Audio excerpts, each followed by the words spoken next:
It was winter on the island of Sobus. Peter Sam puffed nervously along the line.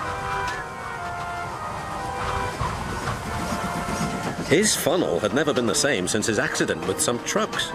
Now the biting wind was trying to blow it away.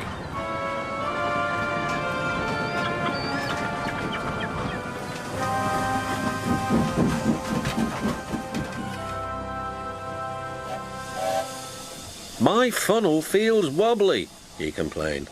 I wish manager would hurry up with my new one. He says it will be something special. You and your special funnel, laughed the other engines. They were fond of Peter Sam, but his special funnel had become quite a joke. The winter winds grew worse. The rain came too, turning hillside streams into torrents which threatened to wash the line away.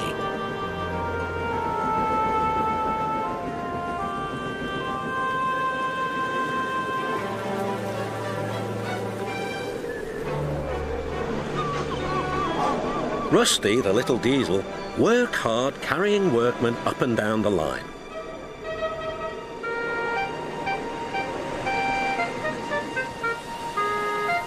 They were removing branches and leaves so water could flow away.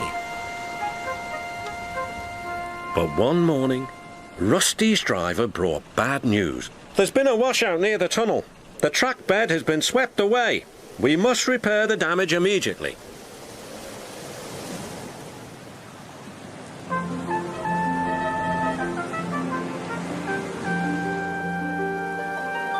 The important work took longer than expected. As days went by, the weather changed. It became frosty and much colder.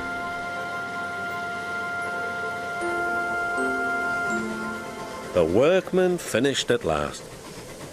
Peter Sam was most careful as he took the morning train over the mended piece of track. Soon, he approached the tunnel. It was short and curved, so his driver could not see right through it. Peter Sam was heading for trouble. There's something hanging from the roof, shouted his driver. Peter Sam came out of the tunnel, a different-looking engine. He no longer had his funnel. Here's what hit you, Peter Sam, called the guard, and he produced a thick, cold icicle. They set off again, but without his funnel, the journey was very difficult.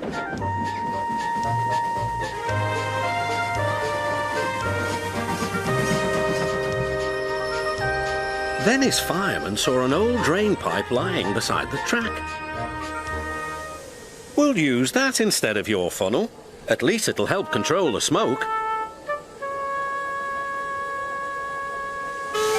Peter Sam finished his journey with the drain pipe wired to his boiler. The other engines laughed and Sir Handel sang a song about it. Peter Sam said again and again, his new funnel will put us to shame. Went into the tunnel, lost his old funnel, now his famous new funnel's a drain. The teasing continued, until at last the day came when his new funnel arrived. The fat controller proudly presented it.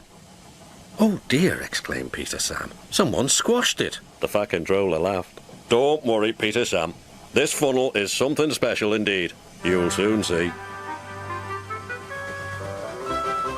Peter Sam's new funnel had special pipes which made puffing much easier. I feel stronger than ever before, he hummed. Even Sir Handel was impressed. I can't understand it. Peter Sam seems to just stroll along the line. He makes work look so easy. The engines don't laugh at Peter Sam's funnel now. They wish they had one like it. Sir Handel is very proud of his big sturdy wheels. They have broad tyres and hold well to the rails, but they are unusual. One day, the other engines wouldn't stop teasing him. Look at his steamroller wheels, they joked.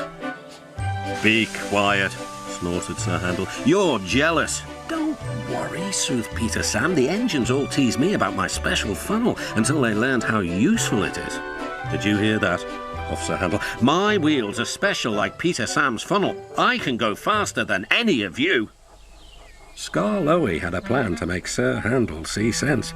"With your grand wheels, Sir Handel," said Skarloey, "you're just the engine to tackle George." "Who's George?" "That steamroller over there," replied Skarloey.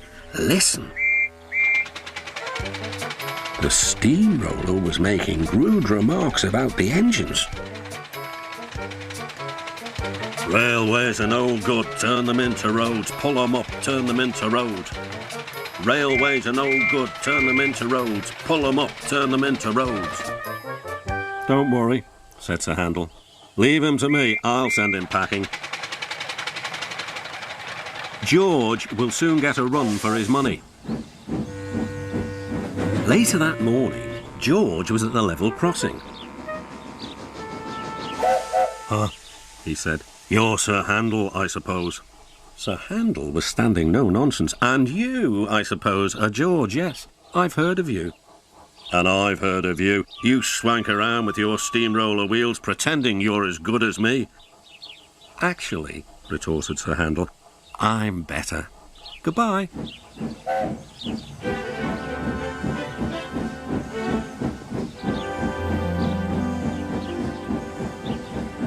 George chuffered on, fuming. Later that day, Sir Handel brought a special load down after the last train had gone. When he reached the road, he saw George trundling home. Sir Handel tried to attract his attention. "Beep, beep, beep." George took no notice. There was barely room to pass. Sir Handel was cross. "Get out of my way, you great clumsy road hog." "I don't move for imitation steamrollers," huffed George. They lumbered along as the insults continued. Then there was trouble.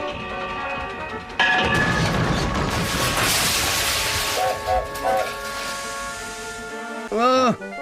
cried Sir Handel. "That was your fault." "No, it wasn't. It was yours." Everyone was arguing about who was to blame. "Oi, you!" said a policeman ominously. "And what's going on here?" This made everyone stop arguing. They set to work clearing up the mess instead. Next day, the workmen put up a fence between the road and the railway. Then they went away, taking George with them. Sir Handel thought he had made George go away.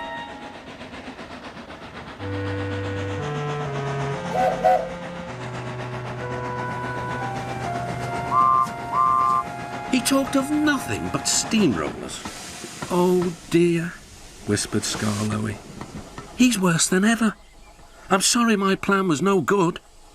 "Never mind," said Rusty. "We'll think of something else." But they had no need to do that. Some boys arrived instead. They pointed to the engine and cried, "Look, here's Sir Handel. He tried to race a steamroller, but the steamroller nearly beat him." Sir Handel never mentioned steamrollers now. Nancy is a guard's daughter. One day she was working on Skarloey with some polish and a rag. Skarloey was snoozing happily, but Nancy wanted to talk. "Wake up, lazy bones! Your brass is filthy. Aren't you ashamed?" "No," yawned Skarloey. "You're just an old fusspot." And Skarloey closed his eyes. He was thinking about his friend Reneus and all the good times they had shared together before Reneus went away to be mended.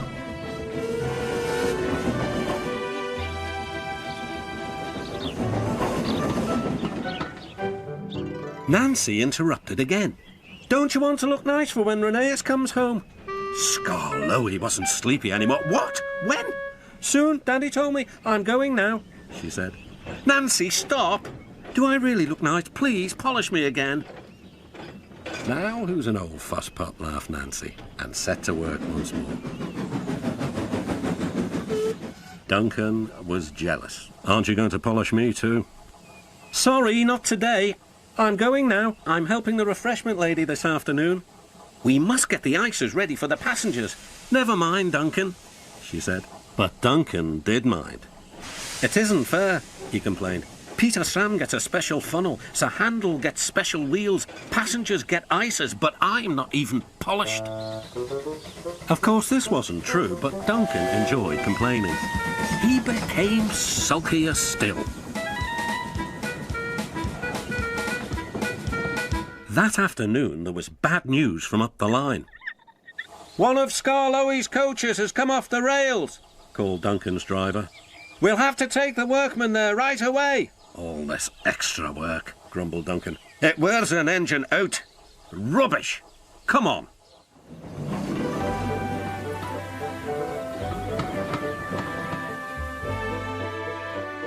The derailed coach was in the middle of Skarloey's train, so he had gone on to the top station with his front coaches. Duncan shunted the works train into the sidings and left the workmen to sort out the mess. Then he brought the passengers and the rear coaches home. He sulked all the way. "I get no rest, I get no rest," he muttered. Duncan made the journey very difficult. He was short of steam, so his driver waited a while in the hope of raising more. But Duncan wouldn't try. "We'll keep our passengers waiting," said his driver. Duncan was cross. "You always think about the passengers and never about me."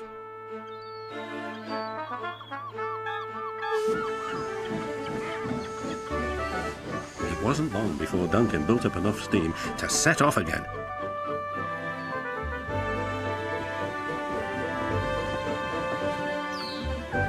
He was still very grumpy and cross. "I'm overworked and I won't stand it." At last they reached the viaduct near the station. "Come on, Duncan," cajoled his driver. "One more effort and you'll have a rest and a drink at the station." Then Duncan was very rude. "Keep your old station. I'm staying here." And he did too. Skarloey had to haul Duncan and his train all the way to the platform.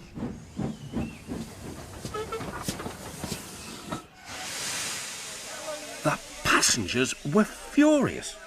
They told everyone what a bad railway it was. That night, the fat controller spoke to Duncan. "No passengers means no polish." "No polish means no passengers," Duncan muttered to himself. Duncan would not stop grumbling. He grumbled that he wasn't polished enough. He grumbled that he was overworked. Most of all, he grumbled about the passengers. "I'm ashamed of you, Duncan," said Skarloey. "Thank goodness Reneus is coming home soon. Perhaps he'll teach you some sense before it's too late." "What has Reneus to do with me?" "Reneus saved our railway," replied Skarloey. "Please tell us about it," said Peter Sam. "Well," began Skarloey, "it was before you came here. Things were bad. Reneus and I had to keep the trains running, or our railway would have to close." "How awful," murmured Peter Sam. "I tried hard," continued Skarloey, "but my old wheels ached. Reneus understood. 'It's my turn now,' he'd tell me. He was often short of steam, but he always struggled to a station and rested there. 'I mustn't stop between stations,' he'd say. 'The passengers wouldn't like it.'" "Sure," huffed Duncan. He had stopped on a viaduct and hadn't cared at all. "Passengers," continued Skarloey, "get cross if you stop at the wrong places. Reneus stopped in a wrong place once, and this is what happened."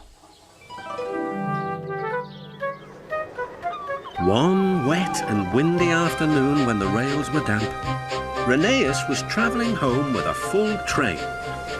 There were even passengers in the guard's van. It wasn't a comfortable ride at all. Reneus's wheels kept slipping, and it was a steep climb.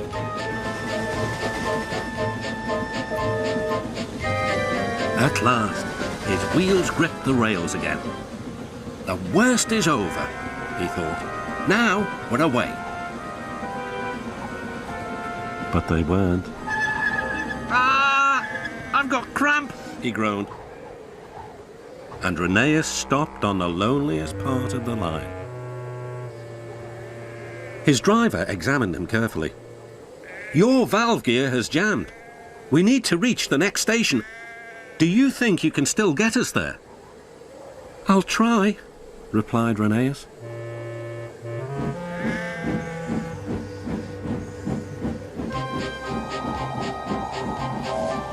Reneus did his best.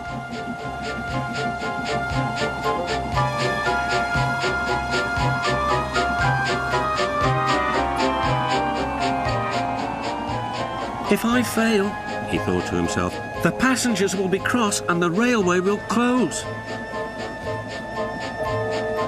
Everything blurred. He was really too tired to make another turn of his wheels. But he did. And another, and another, and another. Finally, tired but triumphant, Reneus reached the station. I'm here at last, he wheezed. Thank you for getting us home, said the passengers. We'll tell all our friends what a fine railway this is. His driver was delighted. You're a gallant little engine, he said to Reneus. When you're rested, we'll mend you so you'll be ready for tomorrow. And, smiled Skarloey, Reneus was always ready for tomorrow. Thank you for telling us about him, whispered Duncan. I was wrong. Passengers are important after all. The next day, Reneus came home. All the engines were there to greet him. Edward pushed his truck to the siding where he was lifted onto his rails. This was the signal for a chorus of whistles from engines large and small. Everyone was happy, and Reneus was the happiest of all. You know, he whispered to Skarloey, this helps a little engine to feel that at last he has really come home.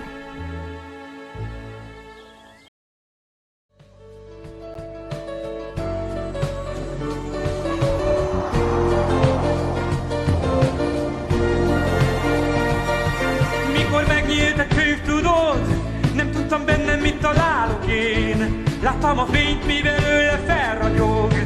Ó, milyen gyönyörű szép, és akkor szálltam, messze szálltam. Ó, szuper könyv, felnyitottad a szűk.